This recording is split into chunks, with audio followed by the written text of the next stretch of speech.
Hi, Jonathan here. Last week, Crystal and I interviewed Joshua Block and catmaiwoo about all things Orff Levels, which was a really good conversation to the point where it was pretty long, to where we had to split this episode into two parts. It just got to that point.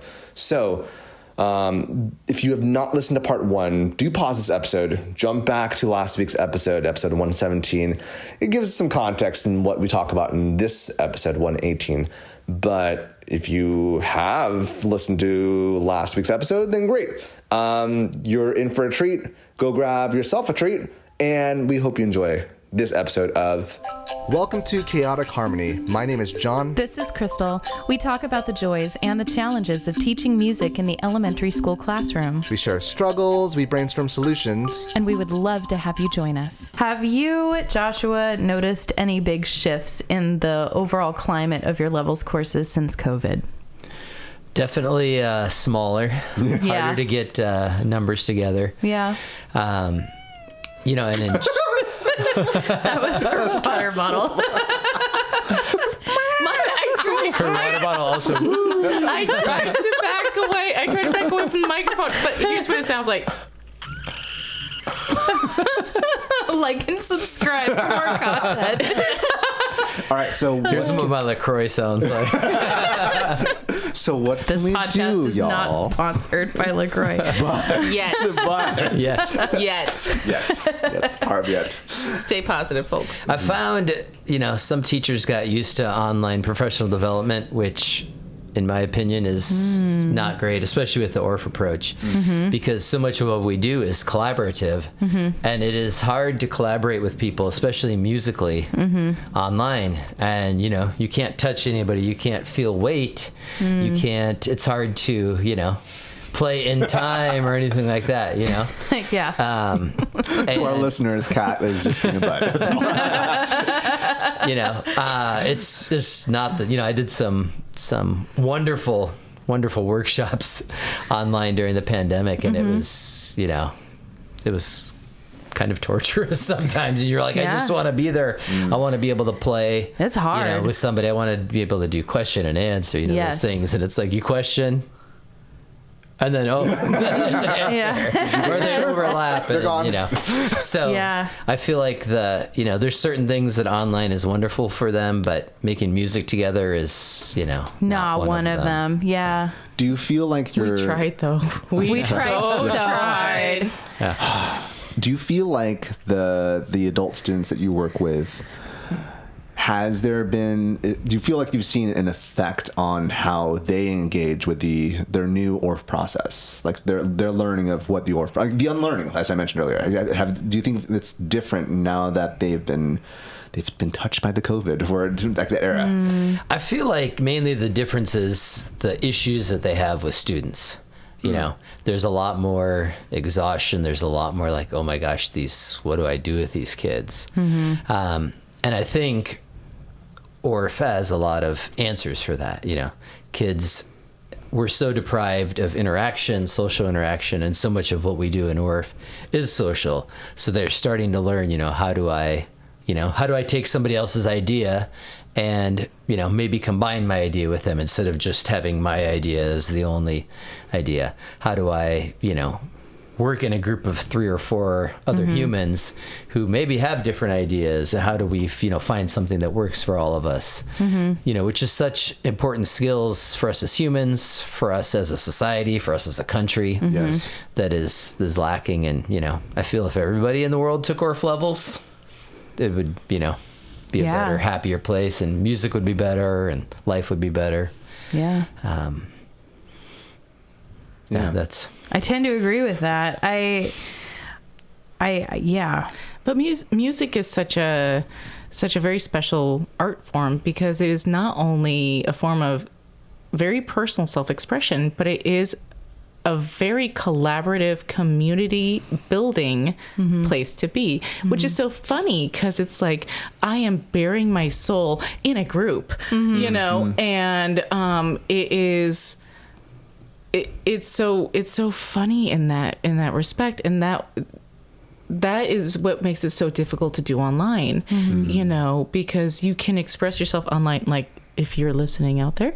But if we were in different environments on a Zoom, it's a very different sort of experience. Like, I can't reach out and poke Joshua in the cheek if we were in different Zoom. And I think that our conversation would be a little bit different if we were separated. But being in a room together, being able to actually bounce off of each other and take each other's ideas, it's a very different environment because it is very in the moment. It is very split second, and that's Dynamic, what and that is exactly what Orff is.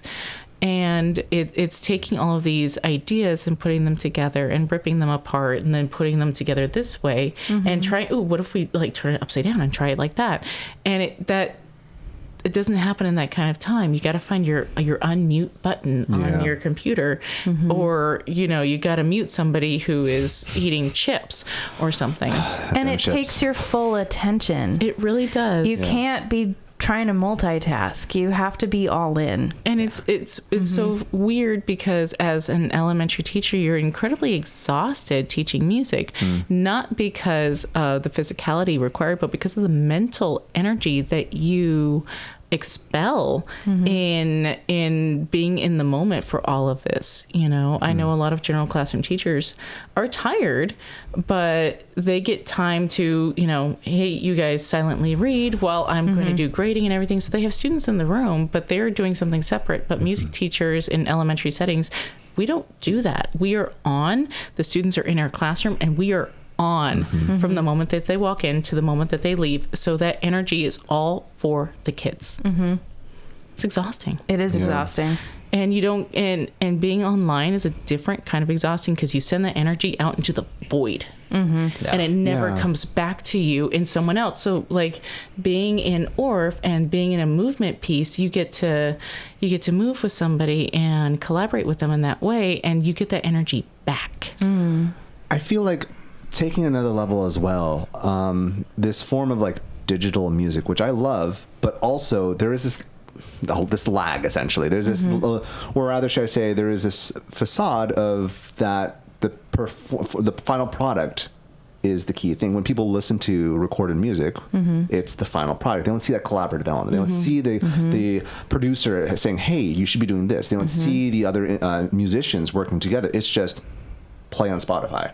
Right. And so, like, I hear that now that you're talking about like in the classroom as well, like this lack of interactivity and this lack of collaboration really being the key part of what we do as musicians. It's like kind of like stripped away when we were doing recorded music. Yeah, I tell my students in levels that, we learn so much from ourselves when we take levels. We learn so much from each other, and sometimes we even learn from the teacher. Sometimes, because that's so much of what, the process. You're given these opportunities, these prompts to try things out, to do that. And through that, you learn yourself. You learn, I can make a melody. I can come up with a cool rhythm. I can play it while I'm singing, and then you watch somebody else and you get the ideas from them. And every once in a while, the teacher says, "Oh, what about this too?" And you go, Yeah. So attendance across the board has been low for Orff Levels everywhere. AOSA has talked about how that's an issue. Every chapter is having trouble getting participants to show up to workshops. I think we're at 25% of our pre-COVID levels. Oh my gosh. And very slowly trying to inch back up. Have you had success in explaining or in convincing people who might be feeling that level of tired and inclined to go buy a webinar instead of show up to a levels course, that yes, this 2-week course is worth your time? Well, I am very annoying and persistent. So I tell all beginning teachers, because beginning teachers now have either they ended their high school career online or they started their university career online.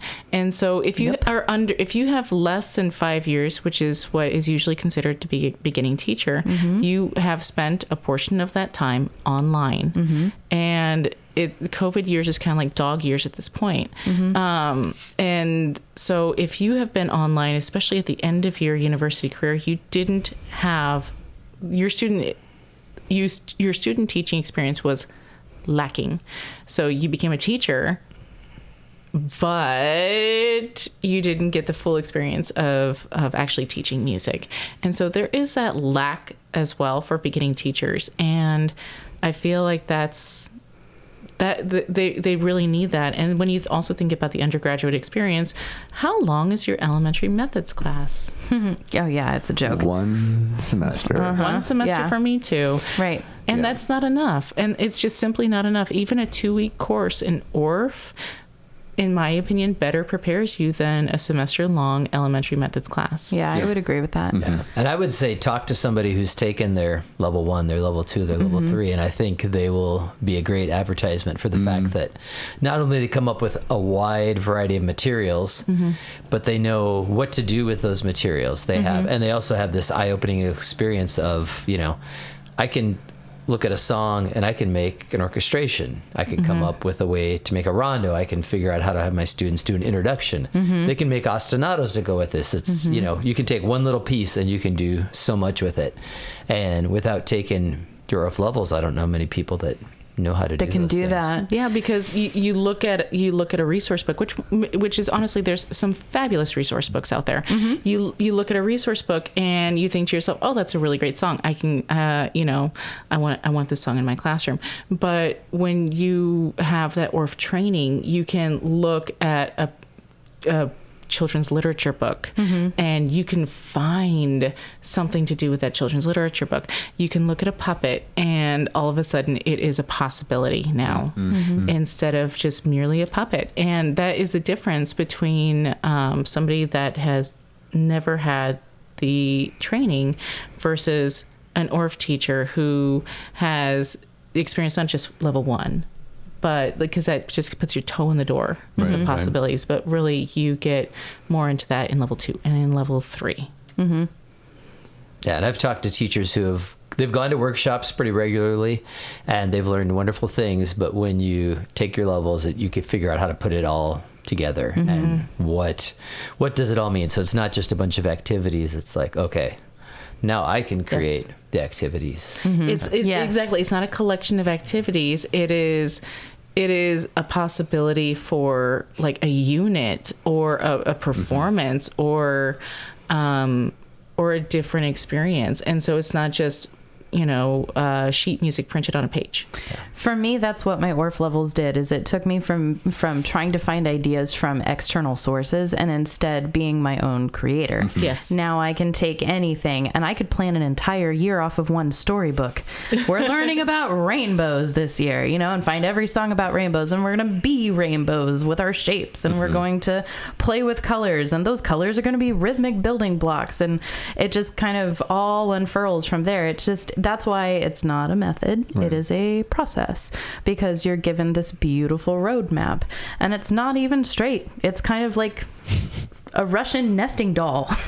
So choose your own adventure. Exactly. Yeah. I think though, because your question was kind of like like talking about teachers and why they aren't coming to levels. And why are we having trouble getting people to sign up for 2-week courses? And I wonder if it's bigger than that, because I remember... I think it's bigger. Because we joined levels because we had a strong leader who told us to show up. It gave us free admission. Yeah. And I know, Josh, in the last episode... and we love you, Lauren. Thank you, Lauren.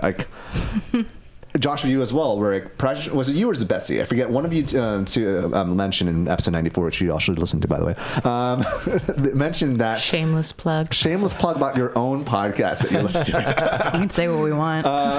LaCroix. But one of you mentioned that it was your supervisor that pressured you to take levels. Was it you or was it Betsy? Probably Betsy. Okay, yeah. Well...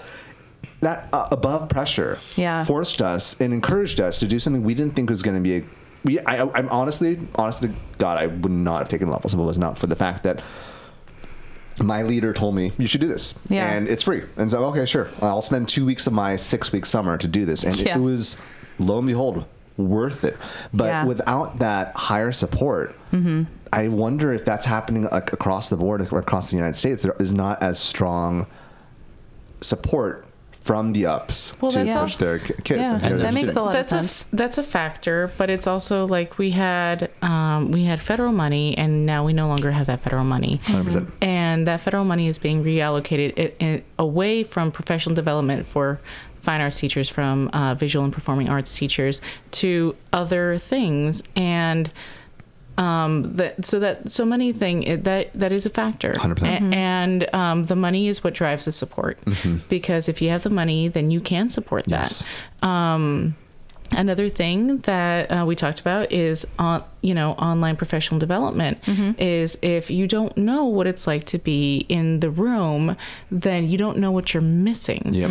And if you don't know what you're missing, then you're not really inclined to do it. And then there's also, the really huge factor, which is teacher burnout. Dude, we tired. We tired. Yeah. We tired. are so tired. And, we're here Yeah. because of a love and a passion. Right. But there's other teachers that when I talk to them about taking Orff Levels, and I say, you would really love level 1. And they say, but that's my time, and I need that recovery time, and I need to be wrapped up in a blanket like a burrito, and I need to watch Netflix and just not even chill, just Netflix and not at this point. And that is a huge, and you know what? I can't blame you for that, and I can't fault you for that, and I can't judge you for that, because man, that sounds like a good idea too. But like that is the big thing too, is 100%. That we're during the 2 weeks of summer that they could be out there in a tortilla blanket and nodding. Yeah. But I don't think they realize how rejuvenating and how you have to look at like the end product, how much time, how much, Right. just, saving classroom management, things like that. It's going to save you. And I think another reason is that so many of these young teachers, they've started with COVID kids. So all they know is this kind of general craziness. Yeah. And so they're on the fence, like, am I going to keep It's teaching? crazy. Am I not? So And it's like, can am I you going to blame them? am I going to invest 2 weeks in something that, Right. that might not risk continue factor. with? Yeah. There's that risk factor because, generally within the first 3 years, teacher attrition is like, what, 50%? And this is just off and the it's top of my going head. down. I'm not even. It's going down. It's more like 75 now. That's rough. It is rough, and because it's okay. Well, they can either take Orff or they can try to find some classroom management or SEL, or like just take care of themselves. And these are things, and I agree with you, Joshua. It's incredibly rejuvenating. I was telling my husband that after teaching the New Mexico course, I was like, I'm ready to go. Like, I could be in my classroom with kindergartners right now, and I could totally do it. And do it. Yeah, I could totally do it, and I am so ready. Like, I was super jazzed. I'm still jazzed right now, and I agree that it is. It does refill you. It recharges you, but you don't know it until you're there. Until you're there, and it's just getting the foot in the door. Yeah. I am curious. I know that typically level 1, the gap between level 1 and level 2 is really wide. Like, there's a lot of dropout.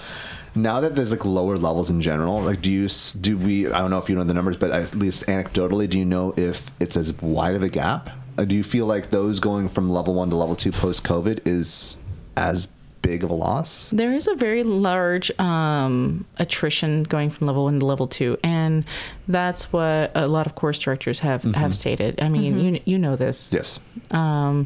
That going from level 1 to level 2, there's a lot of attrition, and I think it's because a lot of people think that because I'm starting to talk really fast like Jonathan. Hey, Sasha. Hey, people know where the speed button is. If they want to slow you down, they can. So slow down with Jonathan, and then Crystal normal speed. And But I know that a lot of people think that with level 1, I got the idea, I got the general concept, so I can just keep going, and that you need to keep going. It's like getting a taste of something and you think that, I know what it is, and then you get that next taste and you're like, I have no idea. Yeah. Right. You Yeah. find out how deep, the pool is. Right. I'm just Exactly. mixing a lot of metaphors right there. Yeah, I know. Keep on going. But The pendulum is really on the other foot now. but also back to the element of money, sadly enough. Like, I know that back in 2017, 2019, I didn't have to pay because thankfully Chula Vista paid for us. Right. But those who didn't, it was way less than how much I'm having. Unfortunately, my students pay today. And Yeah. so back to the element of, well, I got a good taste.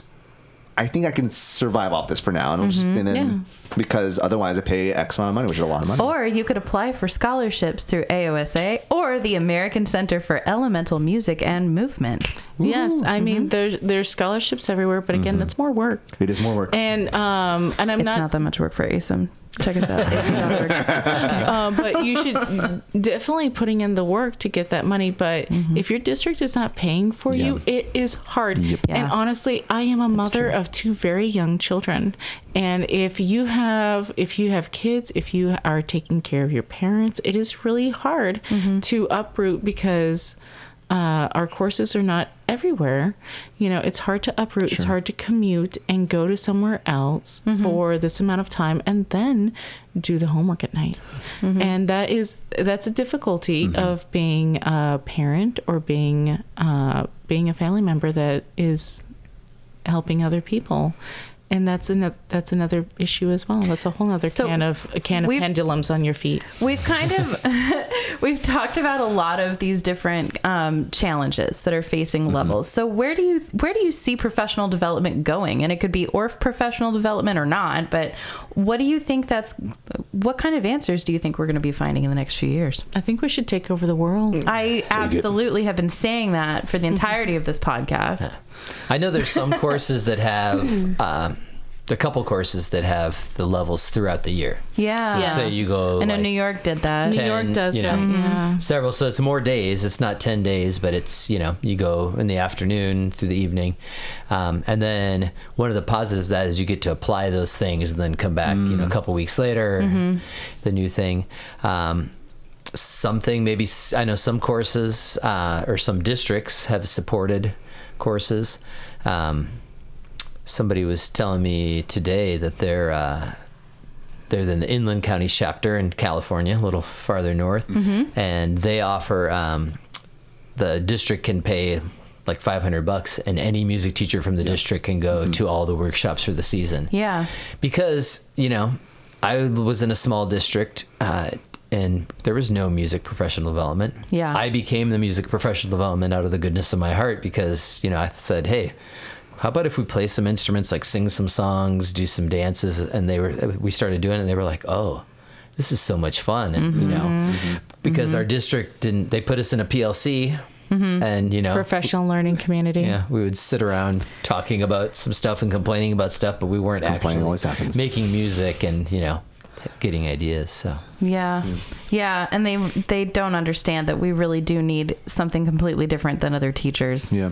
Yeah. Yeah, especially if your district doesn't have a visual performance arts coordinator. They Right. just don't understand. Yeah. Well, a lot of people that are outside of music, they think that what we do is just the hokey pokey, but Exactly. that's not what it's all about. right. That's not They just what got it's to all turn about. themselves around. They really do. They have to. But it's we'll not be their. here all it's, week. it's not their fault. No. They have other things that they need to worry about. Principals and superintendents, they have other things that they need to worry about. And so it's, yes, we need this, but But- and I feel like those two words describe education right now. Yes. Yeah, constant advocating for Right. yourself, for your students, Exactly. for your program. Exactly. We're in a time of transformation. Sure, And we are very much in the messy part of it. As educators who've been doing this work in California, Southern California, for our entire careers, it swings back and forth, and we're on the down end right now. And I don't think I've ever seen it sweep this much nationwide Well, At the there same are time, reasons. there are lots of reasons There are for many that we reasons. will not be getting into on this platform. If I can just Come buy me a drink. I'll tell you all about it. and going back to your question earlier, like what does it look like in the future? Being broadly, I think something that really needs to happen, and the San Diego chapter is doing this. Yes. We could do better, but we're doing this. Focusing on social elements. Yes. Yes. We've implemented things that aren't just about learning, but just like, Right. hey, how can we get together? Because as we mentioned We before, just need each other. music education is collaboration. Yeah. It is, and it's not just the kids we teach, but also amongst the community. We talked about how Levels enriched us as educators. Right. And something that I've noticed down in Chula Vista, and I'm not sure about other districts, but like we don't hang out as much anymore because there aren't any of that spaces. So San Diego Orff is trying to do more social elements. It's not about learning. You don't have to pay us a buck, but let's just get together and do something. And They all went for a hike. we went on a hike. We also did a pool party at Rodlin's. That was fun. Yeah, just let's just be people and hang out. And because if they don't know these communities exist, they won't come. Well, but that also is, elements of teaching, which is you want to do classroom management. You want to be good at classroom management. The number one thing that they are always going to tell you is build community. Build community. And music is community. And especially with COVID, is those communities were crumbled. And our chapters really need to go back to those social aspects because as music teachers, we are islands in our schools. Yes. We are. We are isolated because we are the experts in music unless you have multiple music teachers at your school. Which is a rarity. It's rarity. You're lucky, Yeah. and that is wonderful. But for the most part, it's you are by yourself. And when they put you in a professional learning community, it's usually with the PE teacher and the art teacher, and none of you have the same content area. And so all of you can, you can collaborate and you can do integration with each other. But at the end of the day, they don't know what a hemiola is. And it is not a medical term. No, it's not. Right. It's not something you need removed. Put more in, actually. It plays more hemulas in it, just saying. But it's that social aspect is really something that other chapters can probably do as well, and to really help their chapter membership get out of that rut of lack of community. I mean, get your instruments. Let's make music together. Yes. Let's just play. Let's just jam. Hang, Yes. get to know each other. Yeah. Yes. And, well, we talked about burnout. We've talked about this. Yeah. But I want to ask the question to you two. You kind of shared about like what brings you back, but how do you take care of yourself during the summer? Because again, Chula Vista is 6 weeks long. I know it's longer for y'all, but both do 3 courses. Yes. Like, how do you take care of yourself? I have a tortilla blanket. No, I need one. Luke, if you're too. listening, I need you to order me a tortilla blanket for when I get home, because now I need to wrap myself up. It's being with my children and being with my husband. That is my recharge, and we find ways to be together.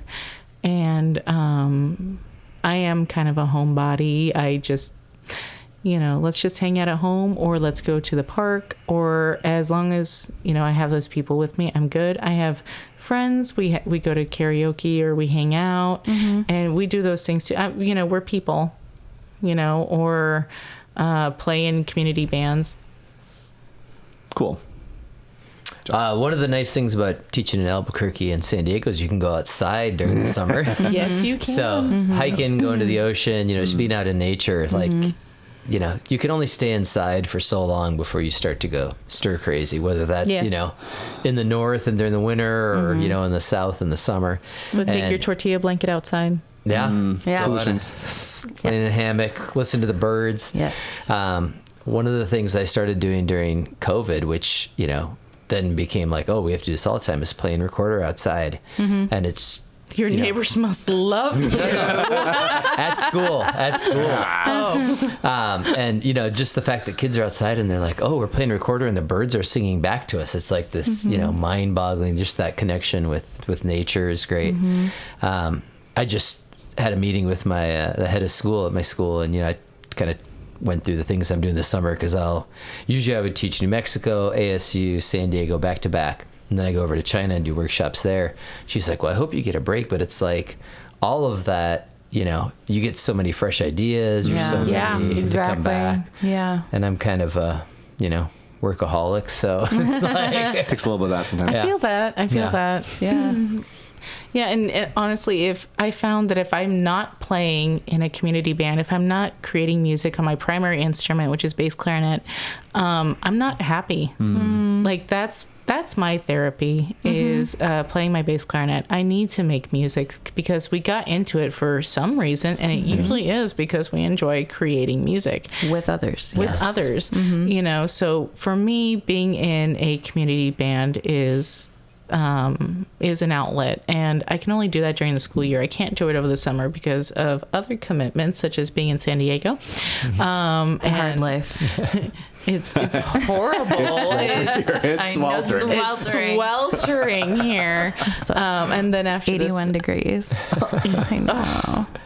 And then after this, I'm going to Old Dominion University in Virginia. Nice. So, and it's. And immediately after that, I come home and then I start the school year. But I don't feel like I am not resting because there's time on the plane.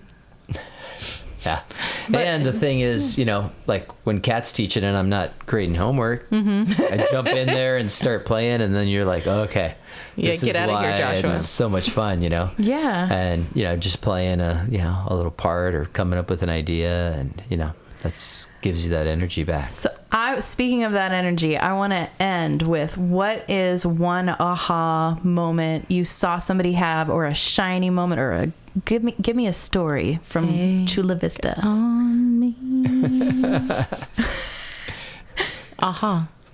Is that the Take on me. Oh. I'm not going to keep singing because I play the clarinet. Clarinet tortillas. Clarinet and tortillas. Ha. Yeah, I see, there's so many of them, it's hard to pick just one, but do a fun activity like we did Who Has Seen the Wind today. Speaking of wind. Kat had no idea how loud her water bottle was until we recorded this podcast. And now she can't unhear it. But we started singing it in canon, and they're all looking at each other like, we sound really good. Yeah. And it's such an easy song. It's simple. It's 4 notes. The first 2 phrases are the same. The second one does the opposite thing. But they started singing it, and they're like, and to think that the fact that they could do this with kids, and kids could have that same movement, and then they could, be blown around by the wind and put all these other things into creating a piece that, is It's pretty goosebumpy. Yeah. It's good times. I love that. I do a piece from the volumes, and I set it to constellations. And honestly, I think the biggest aha moment that I had, or one that I witnessed, biggest aha moment that I witnessed is has so far been when I take a constellation and I just turn it around. I take the picture and I flip it upside down, and then I say, okay, you're looking at it from a different part of the world. How would you play it now? And that moment of this is not, it doesn't have to be linear. We don't have to look at it this way. There's not just one right answer. There is not just one right answer. And then they, in small groups, they were composing, and all of them had a card in front of them. And I said, what if you all looked at it from a different perspective and composed it from your perspective? And it is that one group said, oh, that's what we're doing. And who was it? Off the top of my head, I can't remember. But it's that I keep asking them, what if we do this? What if we do this? And apparently I have a what if face at this point. Do it. Well, now I can't. Lean into it. I No, love that's it. what if performance anxiety. Fair. But now I've even had one of the participants just saw my face. She goes, she's got the face. She's got the what if face. She's going to ask us to do something weird with it. And that's kind of the basis of my teaching now, is just asking, what if? What can And we do? finishing a lesson and saying, what else could we do with this? Yes. And they're already so like, oh my gosh, we did so much, but then they start talking to each other and there's so many more ideas. And you know, with Orff, there's never an end. Yeah. There isn't. It's constant. It is ever evolving. It's not about the product, though, because online things is a product. Yep. And that is what makes it so hard to Orff online, because it is, you start with the end in mind. Whereas in Orff, it's, you start with, you just go. You just start. We're just digging a hole. We're just digging. Right. Putting the seed Sandbox. in it. It's putting a random seed, but you're watching to see what's going to bloom, because it could be a flower, it could be a tree, it could be a shrubbery, it could be, you don't know what the plant is going to be until you water it. Yep. I really love something that our level 1 teacher, Dave Faxon, did for the morning sings, was he read morning scripture from different pieces of literature. The re-echoes usually. It's usually re-echoes, right? And like the one that always stood out, at least to us too, I'm sure a lot of people, was Carl Orff's thing about the wildflowers. And like when you allow... Orff re-echoes 1, it's the first thing. First thing, yeah. When you allow that flower to grow, it's not about the product. It's just about like, what is it going to be? No, And there's endless possibilities because you don't know. Yeah. We don't know. There's different soil, there's different water, there's different sunlight, you know, and it each makes the plant grow a different way. And I'm learning a lot about different plants from Joshua as we drive, and he points out random plants to me, saying, that is not indigenous to California. Let me tell you where it's originally from. This man has so much random plant knowledge, and I never thought that would be a thing. He eats vegetables and he knows things. And there's lessons too. So plants are terrified of him because they're like, he might eat us. It's true. We might not live. I might be edible. I'll leave all the eucalyptus for the koalas out there, though. That was good. Yeah. Thank you so much. Yes. But don't y'all worry. We will come back with them after the break. After the break. Hey, we just want to take a quick moment to shout out Mission Trails Financial, the partner making this show possible at no cost to you. If you've ever felt overwhelmed by financial planning, you're not alone. But Mission Trails Financial is here to make things simpler. They offer tailored financial advice for you, from investments to tax and insurance planning, with a team of experienced fee-based advisors who are CFP designated and fiduciaries. That means they're putting your best interests first. Let's face it, navigating the world of finances can feel like drinking from a fire hose, with endless options for investments just a mouse click away. But Mission Trails Financial aims to cut through the noise by breaking things down into clear, actionable steps while providing regular updates. Mission Trails Financial believes everyone has the right to work with a financial advisor, regardless of how much you've saved. Mission Trails Financial's focus is building a relationship so you are not traveling your financial path alone. They even help you keep track of old 401ks when you're transitioning between jobs, because your financial future should always stay on track, no matter what changes. So don't wait. Let Mission Trails Financial show you how to make that next step towards the future you've worked hard for. Plus, your first consultation is absolutely free. Just visit missiontrailsfinancial.com or call 619-419-0238 today. You'll be glad you did, because leaning on professionals like Mission Trails Financial is how we get ahead. Check out the program notes for more details. Advisory services offered through New Edge Advisors LLC, a registered investment advisor. And we're back. But before we continue, a hard left turn. Thank you everyone so much for being a part of this intermission episode. Special. Woo! And we've done this now, what, 117 episodes, I think? Wow. You would know better than me. I would, but alas, my phone. But if you want to make sure this thing keeps on going, because 7 seasons is awesome, but 14 is even better. Convince LaCroix to sponsor us. Convince LaCroix to sponsor us. But if you can't convince LaCroix, there are free ways to do it. You can go on to youtube.com/@chclass and a -classroom. Hit a like. You can go on to Spotify, Apple Podcasts, give us 5 stars there. Or if you have a buck to toss our way, you can go to patreon.com/chclassroom. We have merch and different ideas there. But if you can't, it's totally fine. There are other ways to do it. But, in general, please make sure you support the things you love, because it's hard out there sometimes. Yeah. It'd be hard. But thank you all. Thank you all so much. That all said. Spiccato. You got one? I got one. So for the Spiccato today, I have a giant Easter egg. And it is a giant Easter egg full of Cadbury cream eggs. I'll take that. Right? What would you do with a giant Easter egg full of things or not? I would go behind my desk. Hey, we all know about the chocolate stash. We all have it. Actually, what I've done is I've had students write little motifs, and then I put it in Easter eggs and I hide them around my room. Oh, cute.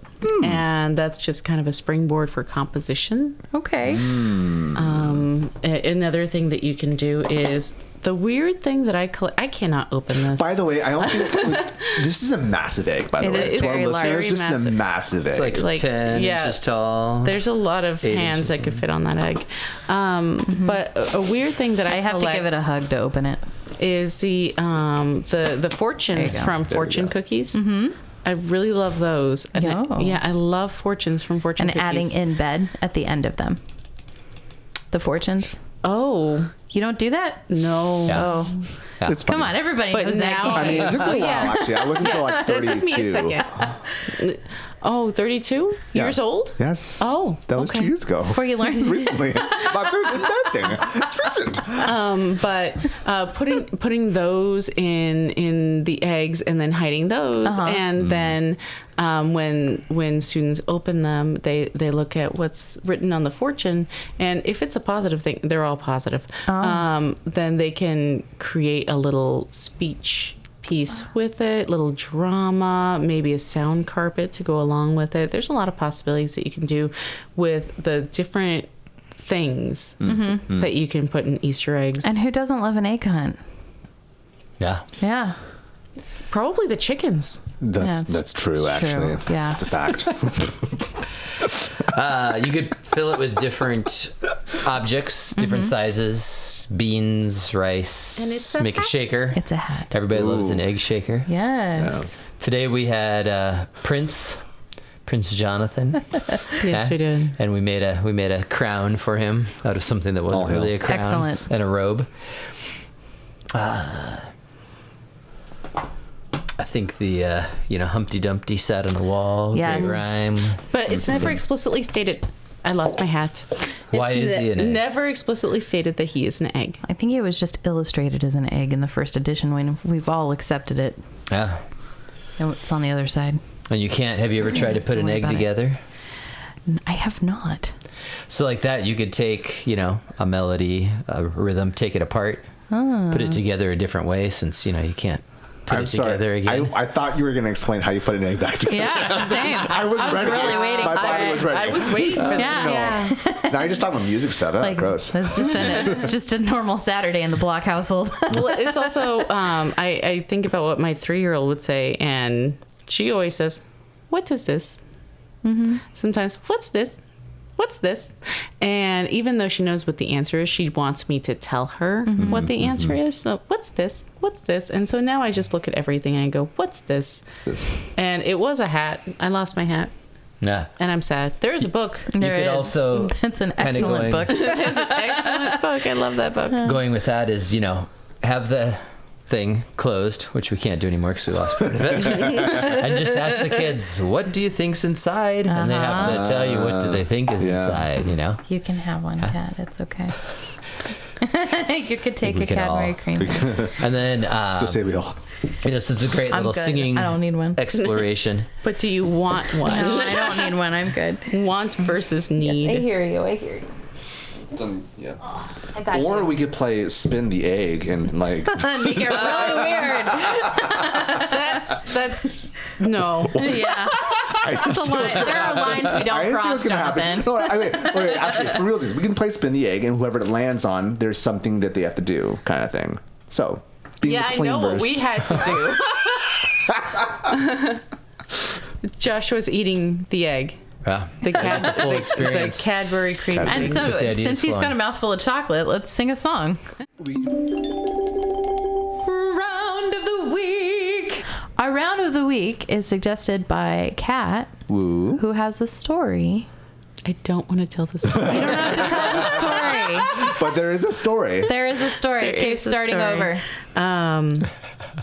So this round is, I had a roommate in Albuquerque when I first moved to Albuquerque, and we would sing rounds to each other. And this is one of the rounds Aw. that we would sing to each other, and What'd you put there? it holds special meaning for us in our friendship. Okay. All right, shall we? And the song is called Dance for the Nations. Dance for the Nations. By John Krumm. John. Do you want to lead who wants to lead? You want to do? It looks like Crystal does because she took the first breath. Well, but I don't want- Joshua has like feelings about the starting pick. Okay. Yeah, he so- does have very Yeah. strong feelings about Yeah. the friendship. Here we go.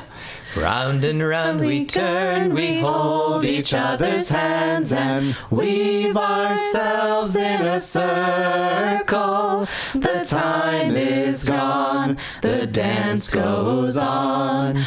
Round and round we go, we hold each other's hands and weave ourselves in a circle. The time has come, the dance goes on. Round and round we turn, we hold each other's hands and weave ourselves in a circle. The time ourselves in a circle. The time is gone. The dance goes on. And that's for you, Stacy. Awesome. Thank you for sharing these songs. Kat, Joshua, and thank you for being part of this podcast. If people want to reach out to you because they thought you had such great ideas to share, what's the best way they can reach out to you? Start with you, Kat. Morse code. Morse code. My email address is my name. It's catmaiwoo, CATMAIWOO @gmail.com. Cool. And Joshua. You can email me, jblock.aosa@gmail.com. You can also talk to them when you join Levels at San Diego next year. Yeah. Heads up. So, Get down here. Get down here. And you can find me at Mr. Seligman, MrSeligman, on a lot of the socials, or you can just send me an email, jonathan.s.seligman@gmail.com. Wait, That's an how do you option. spell that again? MrSeligman. Mr. Seligman. And you can find me at crystalpridmore.com. And also you can find us at CH Classroom, or better yet, email us at chaoticharmonyclassroom@gmail.com. If you have someone you'd like to come on board and chat with us, or if you want to chat with us, feel free to drop us a little email and we'd love to get back to you. Thank you all so much. Thank you all so much. And Thank you guys. Thanks for having us. Yeah. bye. Bye. Adios.